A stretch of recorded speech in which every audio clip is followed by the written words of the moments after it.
According to the tabloids, a furious row was unfolding behind the walls of Kensington Palace, where the wives of the Queen's grandsons, Princes William and Harry, both lived. Meghan had got rid of all the staff. Kate couldn't deal with the fact that her sister-in-law had fired her loyal servants. Kate, the epitome of discretion. Meghan, the hysteric. Spot the misfit. Stories come out of her, some would say, difficult behaviour. There were stories that Meghan didn't really want to do things that, as the royals had done before. There was nicknames for her in the palace, me again, because it was all about her. And I think public opinion was starting to turn. She was this divorcee American woman actress who come in and stolen a Prince of England. Meghan Markle came from another world. She was American, an actress, divorced, not to mention mixed race and a feminist. I'm a California girl, born and raised, so the flip-flop culture is part of just who I am. I love my cutoffs and flip-flops and being as relaxed as can be. Oblivious to the prejudices, Elizabeth II was convinced that the transition from Hollywood to Buckingham Palace was possible, and that the arrival of this emancipated, modern woman would give the British monarchy a much-needed facelift.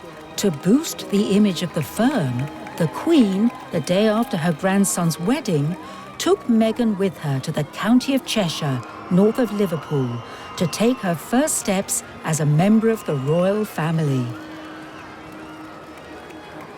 The American actress and the British monarch seemed to be hitting it off.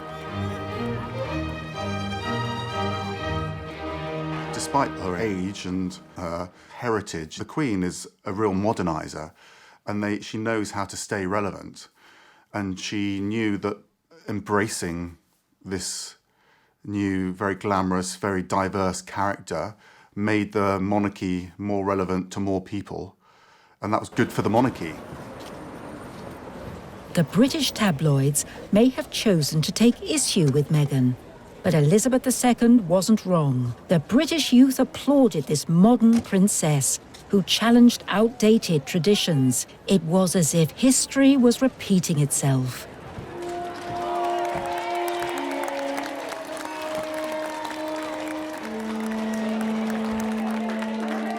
Quarter of a century after the death of Diana, the United Kingdom once again witnessed the arrival of a princess with a difference, one who was independent and rebellious.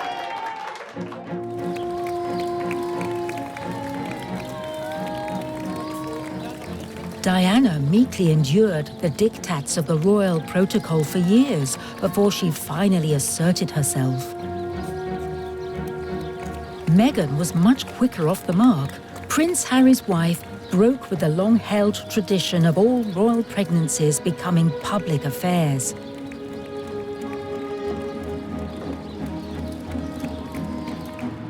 When the time came, Meghan spurned the royal family's preferred clinic and gave birth on the quiet in a relatively unknown hospital in central. And after the birth of Archie, this mixed-race princess ignored the sacrosanct ritual usually bestowed upon every new young prince. Traditionally, he would be presented to his royal subjects via the media as soon as he left the maternity ward. One of the reasons Harry and Meghan refused to introduce their son Archie to the public was doubtless this tweet posted by BBC News presenter Danny Baker, just hours after his birth. It was the culmination of latent racism shown towards the couple in the media and on the web. I know that Meghan and Harry perceived a lot of racism, particularly in the commentary and the columns in British newspapers. When you see headlines like "Straight Out of Compton" and talking about her exotic DNA, yes, I mean, Straight Out of Compton was wrong. It was factually wrong, and describing someone's DNA as exotic is separating them. So, yes, perhaps there has been racist undertones in the coverage. In the past, I think the tradition would be to ignore that sort of stuff, but they refused to accept that, and they would block accounts. They would spend a lot of time looking at trolls online and trying to prevent them from spreading their hate.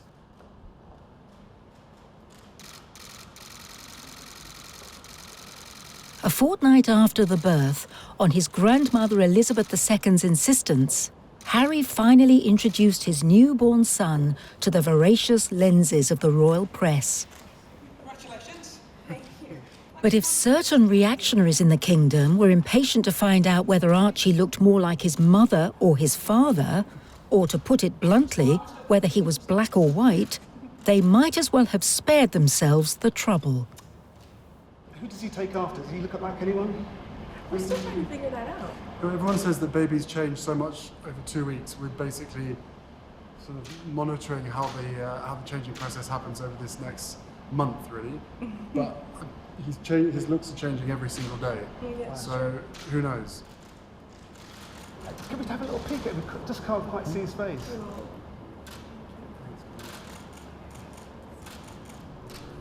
Wow. This was a skeleton service. The rift seemed final.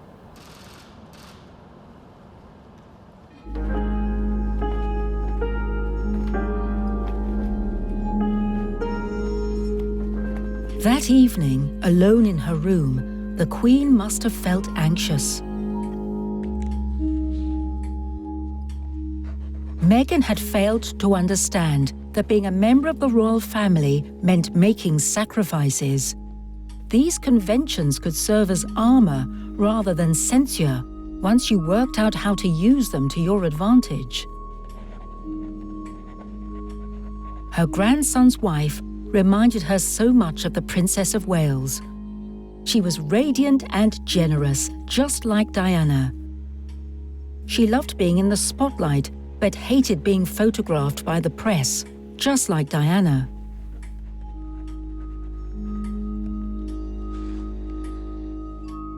The Queen sent up a prayer, remembering her daughter-in-law's divorce and brutal death.